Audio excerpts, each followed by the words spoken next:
Hello दोस्तों, विजय batch में आप सभी का स्वागत है।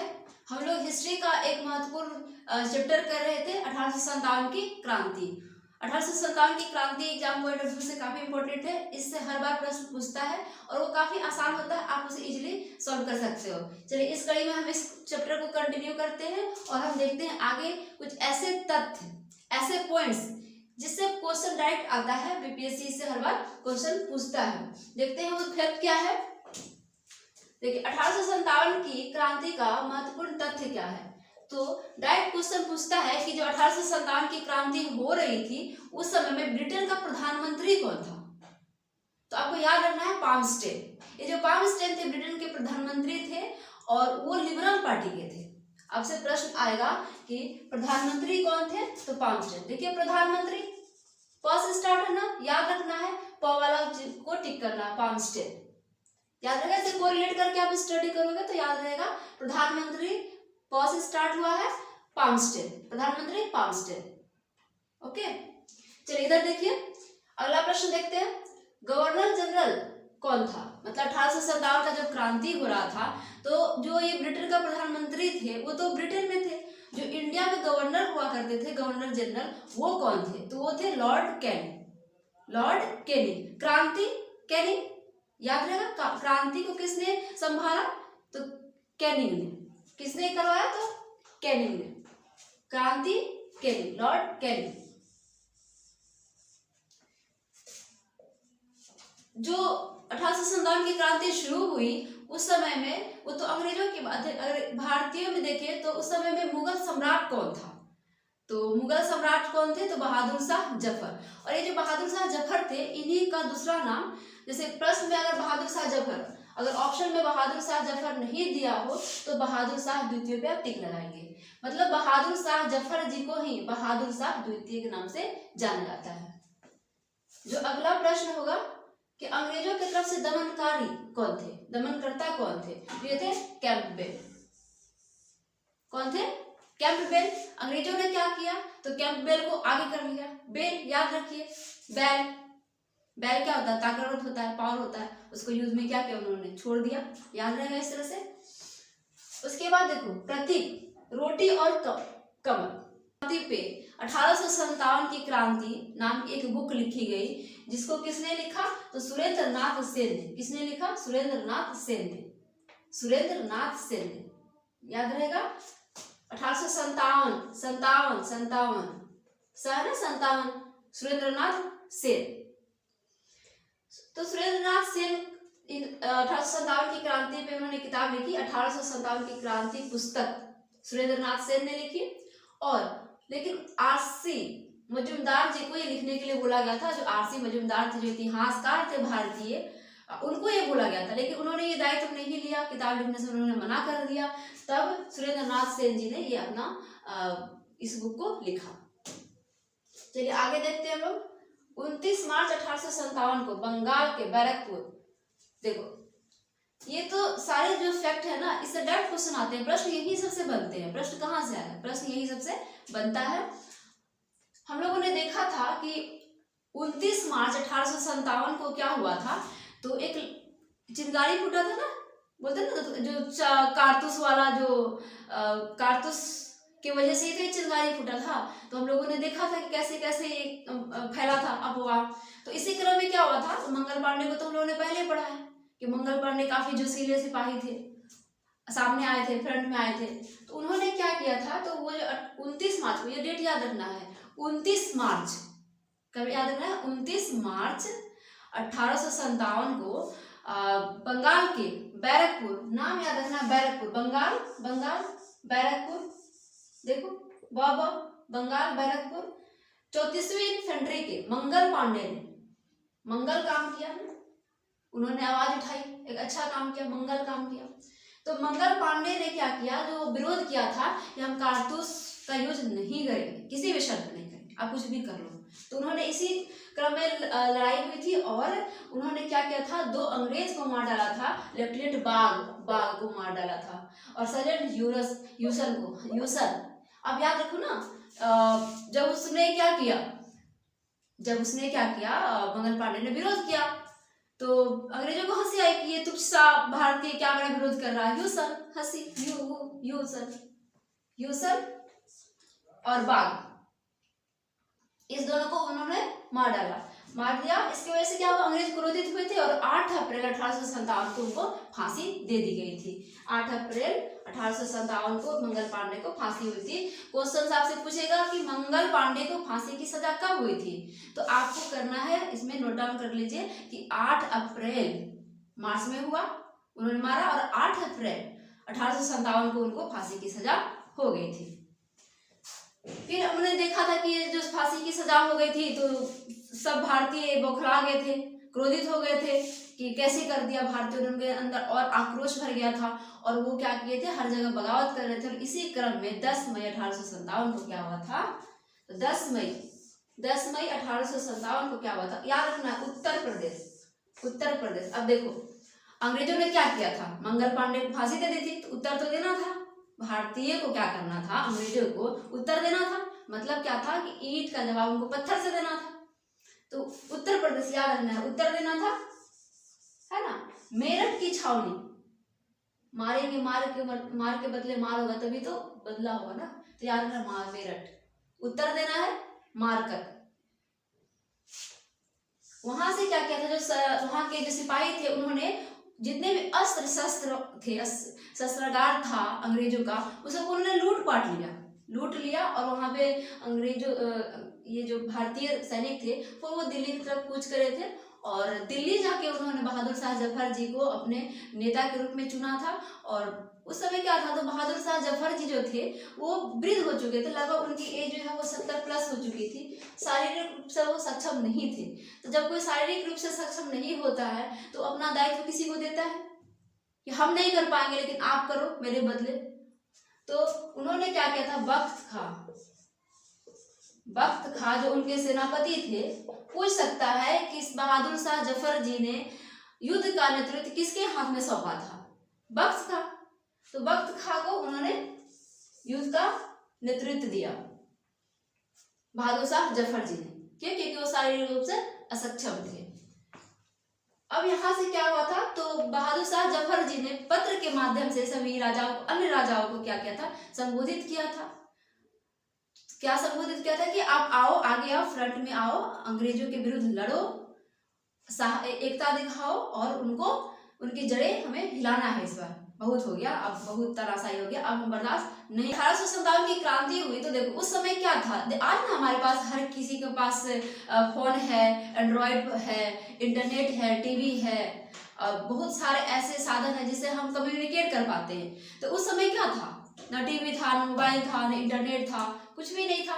तो लोग मैसेज कैसे पहुंचाएंगे एक दूसरे को, ये मैसेज कैसे पहुंचाते कि हमारे कंट्री में जो है युद्ध छिड़ गया है, हमारे कंट्री में क्रांति छिड़ गई है, आप भी पार्टिसिपेट करो, इस तरह की क्रांति है, आप पार्टिसिपेट करो। कैसे, आज हमें कुछ होता है हम तुरंत फोन करते हैं कि अच्छा हाँ किसी जगह पे ये चीज़ हो रहा है, हमें तुरंत न्यूज मिल जाती है। हम इंटरनेट खोलते हैं, यूट्यूब खोलते हैं, हमें इन्फॉर्मेशन मिल जाता है, हम टीवी खोलते हैं, हमें इन्फॉर्मेशन मिल जाता है। लेकिन उस समय इन्फॉर्मेशन का कोई साधन नहीं था और अंग्रेज जो थे वो बगुले की तरह नजर टिकाए हुए थे हर किसी पे, कौन गतिविधियों पे कौन क्या कर रहा है। तो ऐसे में मैसेज पहुंचाना काफी डिफिकल्ट टास्क था। तो इन लोगों ने, जो भारतीय थे, वो भी भारतीय भी तेज दिमाग के हैं, तो भारतीयों ने ब्रेल लगाया, उन्होंने कमल और रोटी का इसका प्रतीक मांगा और वो डिस्ट्रीब्यूट करते थे कमल और रोटी, और उसको मैसेज छोड़ते थे। तो ऐसे घर हर किसी को इसका मैसेज मिला कि क्रांति शुरू हुआ है। इससे आम लोग जुड़े, जो भारत के आम नागरिक थे, जो किसान थे, जो मजदूर थे, जो दहाड़ी मजदूर, पत्र के माध्यम से सभी राजाओं को संबोधित किया और उन्हें आमंत्रित किया इस क्रांति में शामिल होने के लिए। अब हमें ये देखना है कि कौन कौन से राज्य के जो राजा थे जो इस क्रांति में शामिल हुए, उन्होंने अपना योगदान दिया और किसने नहीं दिया, किसने अंग्रेजों की तरफ से सहयोग करा, है ना। घर का हर जगह तो होता ही है, कोई ना कोई अपना ही किसी दुश्मन का साथ देता है। तो देखते हैं यहाँ पे कि कौन कौन से जो राजा थे, कौन कौन से जो भारतीय शासक थे वो अंग्रेजों के विरुद्ध उठ खड़े हुए। तो सबसे पहले अगर दिल्ली की बात करें तो उन्होंने दिल्ली में देखा था कि बहादुर शाह जफर जी ने बहुत ज्यादा बहादुरी दिखाई थी। उतना ज्यादा एज होने के बाद भी उन्होंने बोला कि ठीक है मैं नेतृत्व संभालूंगा, मैं कमान संभालूंगा, है ना। तो उन्होंने कमान संभाला था और अपने शारीरिक कमजोर रूप से सक्षम नहीं होने के कारण बख्त खां को उन्होंने क्या किया था, सेनापति को दायित्व को जो है वो सौंपा था। लेकिन उन्होंने स्वीकारी थी कि ठीक है मैं लड़ूंगा। उन्होंने हिम्मत दिखाई थी, बहादुरी दिखाई थी। किसने बहादुरी दिखाई थी? बहादुर शाह जफर जी ने बहादुरी दिखाई थी, है ना। फिर कानपुर से क्या हुआ था? तो कानपुर से जो नाना साहब थे उन्होंने अंग्रेजों के खिलाफ बगावत करी। नाना साहब, और पूछता है कभी कभी कि नाना साहब का बचपन का नाम क्या था? तो धोंतू पंत। अब नाना साहब कानपुर नानापुर जैसे से याद रखो ना, आप कोरिलेट करके ऐसे। तो नाना कानपुर, कान देखो ये बॉडी पार्ट का नाम है ना, कान और नाक, कान और नाक। आप ऐसे याद रख सकते हो, नाक तो नहीं है लेकिन ना से है, नाना साहब याद रख सकते हो कि कानपुर नाना साहब उन्होंने क्या की थी? तो अंग्रेजों के खिलाफ बगावत की थी। और वहां से जो अंग्रेज का नायक था, अंग्रेज का जो दमनकारी था, वो था कैंपबेल, है ना। बेल को हम लोगों ने कैसे याद किया था? बैल बहुत पावरफुल होता है और वो लड़ने में उनको लगा कि सक्षम होगा। कैंपबेल को उन्होंने क्या किया? आगे कर दिया, फ्रंट में कर दिया। और दिल्ली से क्या था? तो दिल्ली से जो दमनकारी थे वो थे निकोलसन, है। निकल पड़े कि हम तो अंग्रेजों को कुचल डालेंगे। लेकिन क्या हुआ? अंग्रेज इनको क्या किए? कुचल डाले और इनकी क्या हो गई? मृत्यु हो गई। और इनके जगह पे हंसते हंसते क्या आ गए? हडसन बोले कि अच्छा मार दिया, देखते हैं हमको कैसे मारता है हडसन। दिल्ली से निकले निकोलस और उनकी मृत्यु हो गई तो हडसन। ठीक है, याद रहेगा। ठीक है, यहाँ देखो आप लोग, लखनऊ से हो गया नाना साहब, इनका नाम था धोंतू पंत, और कैंपबेल देखो ना यहाँ पे, क से कैंपबेल, न कान नाक। उसके बाद लखनऊ देखो, लखनऊ नाम से ही लगता है लखनऊ कुछ रईस टाइप से। तो यहाँ से जो थी बेगम हजरत महल लखनऊ। अगर हमारे पास लाख रुपए आएगा तभी तो महल खरीदेंगे, हमारे पास पैसा ही नहीं रहेगा महल कहाँ से खरीदेंगे? लखनऊ हजरत महल, याद रहेगा।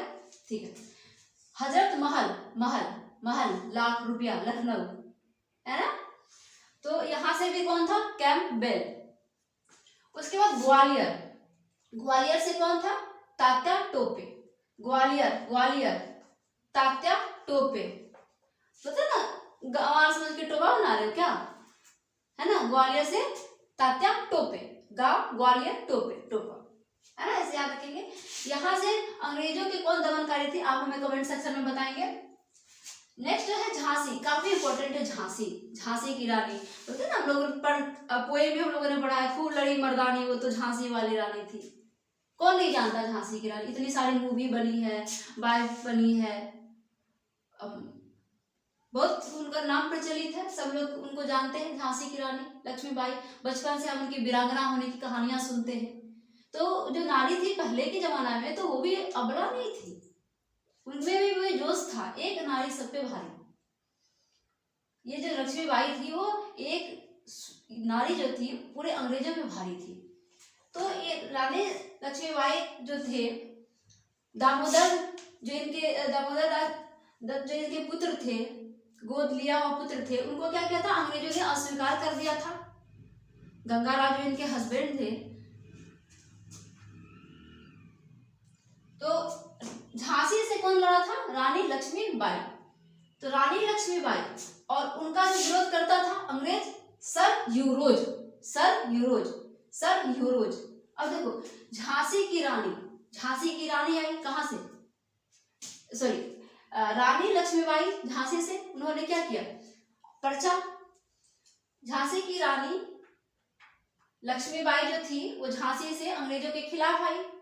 तो अंग्रेज जो थे उनको लगा कि अरे एक औरत, एक लेडी, एक महिला युद्ध में सामने आई है, हम तो उनका सर कलम कर देंगे। सर यूरोज, याद रहेगा? सर यूरोज नहीं याद रहेगा? क्यों नहीं याद रहेगा? Sir euros, sir euros, Jhansi की रानी लक्ष्मीबाई। अब देखो 67 बीपीएससी में से प्रश्न आया था कि रानी लक्ष्मीबाई की मृत्यु कहाँ हुई।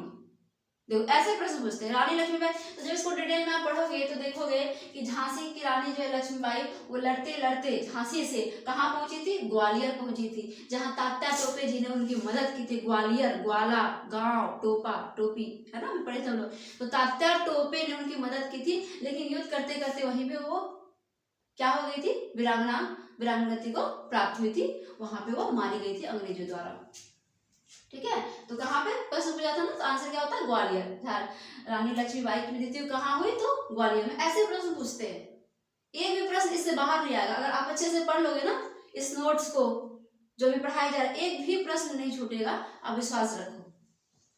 उसके बाद बिहार। अब देखो बीपीएससी का एग्जाम हो रहा है, तो बिहार वाला जो भी इसमें पॉइंट है वो काफी इंपॉर्टेंट हो जाता है, पूछेगा ही पूछेगा। तो देखते हैं कि बिहार से कौन कर रहा था नेतृत्व। जगदीशपुर से, बिहार के जगदीशपुर से बाबू कुंवर सिंह। कौन नहीं जानता इनको, बाबू कुंवर सिंह को, हर बच्चा जानता है बाबू कुंवर सिंह को। बाबू कुंवर सिंह, जगदीशपुर। देखो बाबू कुंवर सिंह आए बिहार से, जगदीशपुर से, और जग को जीत लिए। जगदीशपुर, जग को जीता किसने, बाबू कुंवर सिंह ने, बाबू कुंवर सिंह। और हमारे यहाँ बाबू बोला जाता है, बाबू, बिहार में बाबू। तो बाबू कुंवर सिंह ने जग को जीता, ऐसे याद रखो। जगदीशपुर से आए और उन्होंने क्या किया, अंग्रेजों का जड़ हिला दिया। और पटना से पीर अली, ये एक बुक पुस्तक विक्रेता थे पीर अली, उन्होंने क्या किया, वहां से अपना पर्चा लहराया और अंग्रेजों का मुकाबला किया डटकर। और इनको जो दमन करता थे वो थे विलियम टेलर। दमन करता कौन थे, विलियम टेलर।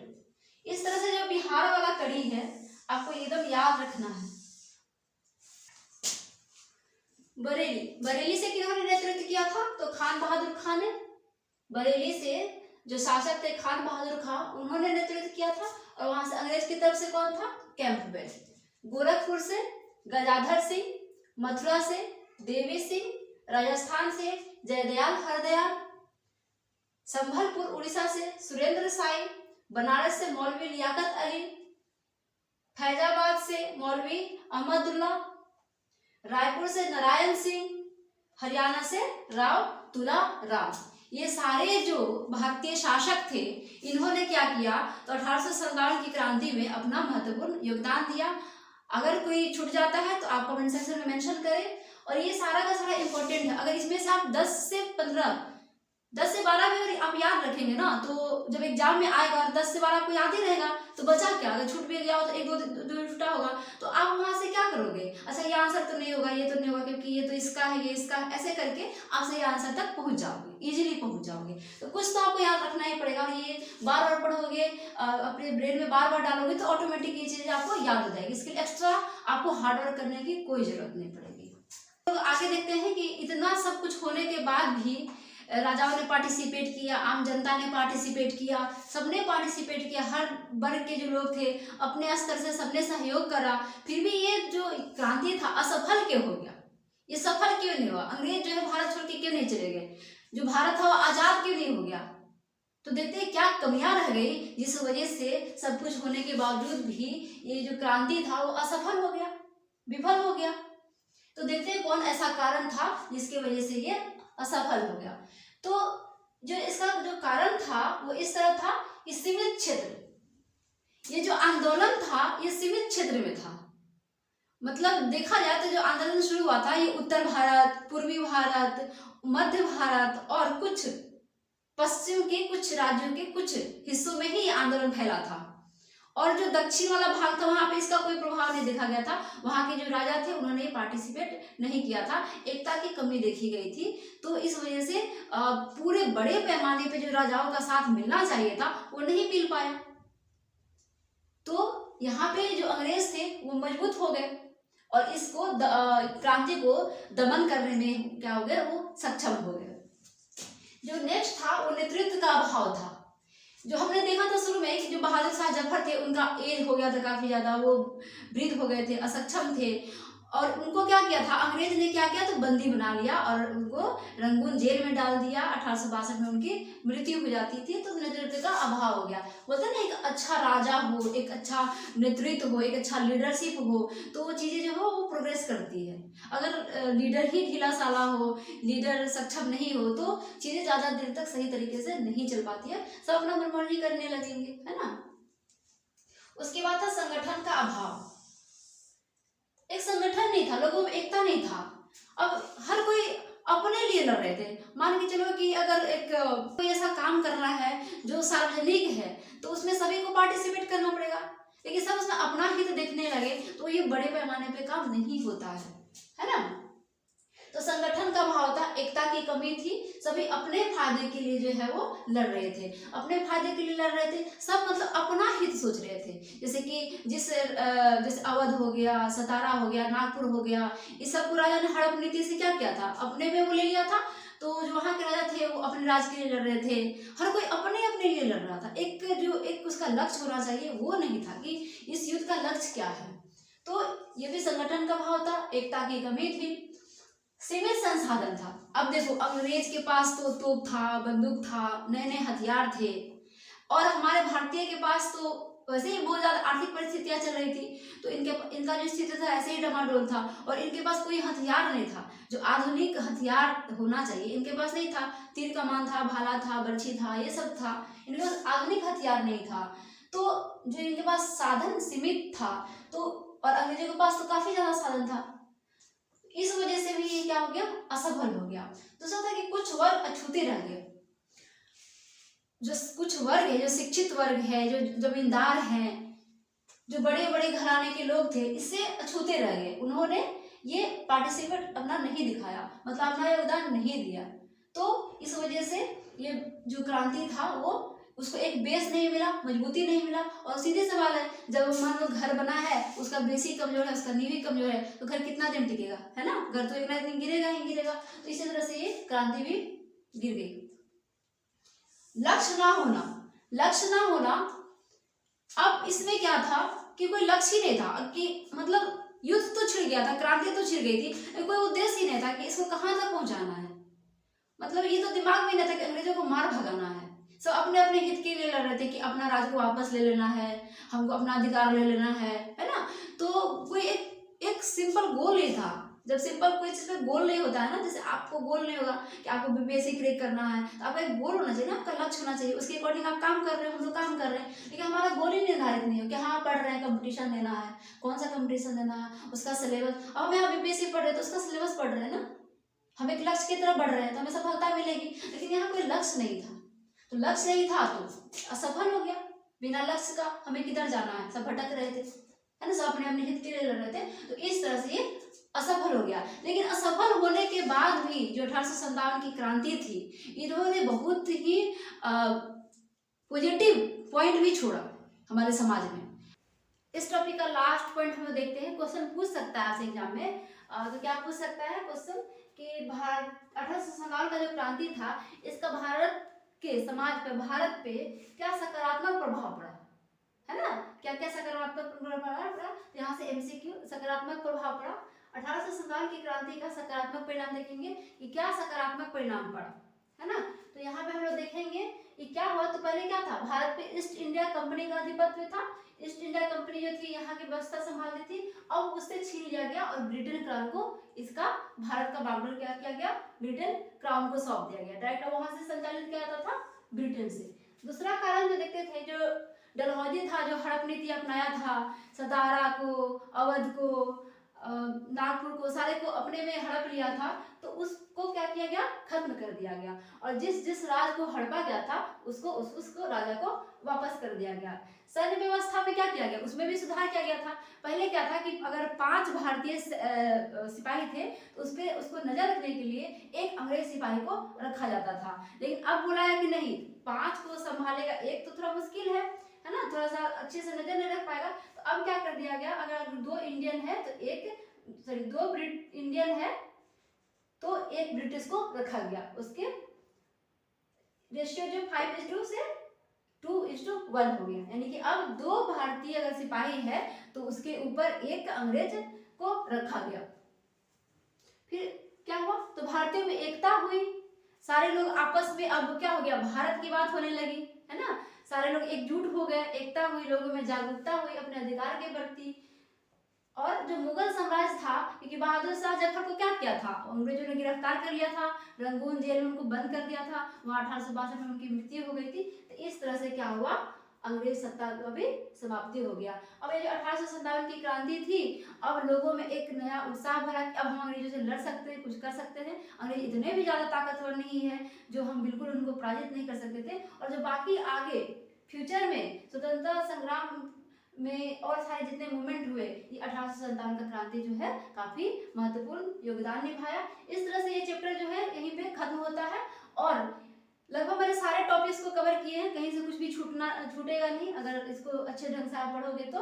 प्रश्न ये चाहते हैं बार बार इस वीडियो को देखें, बार बार यहाँ से इसको पढ़ें, आप नोट बनाए तो नोट से पढ़ें, आपका इससे क्वेश्चन नहीं छूटेगा, यानी कि आपका 1 से 2 मार्क्स जो है आपका यहाँ से, कभी कभी ये 3 भी हो सकता है, आपका यहाँ से पक्का आप कर लिए। मतलब ऐसे पढ़ लिए, सिंपल सा, इतना पढ़ने के बाद अगर आपका क्वेश्चन छूटता है तो फिर तो पढ़ाई का कोई अर्थ ही नहीं है, तो आपको कितना भी पढ़ा लो आपसे क्वेश्चन नहीं बनने वाला है। तो आप जो है इसको यहाँ से सॉल्व करें। वीडियो अच्छा लगे तो लाइक करें, सब्सक्राइब करें। जय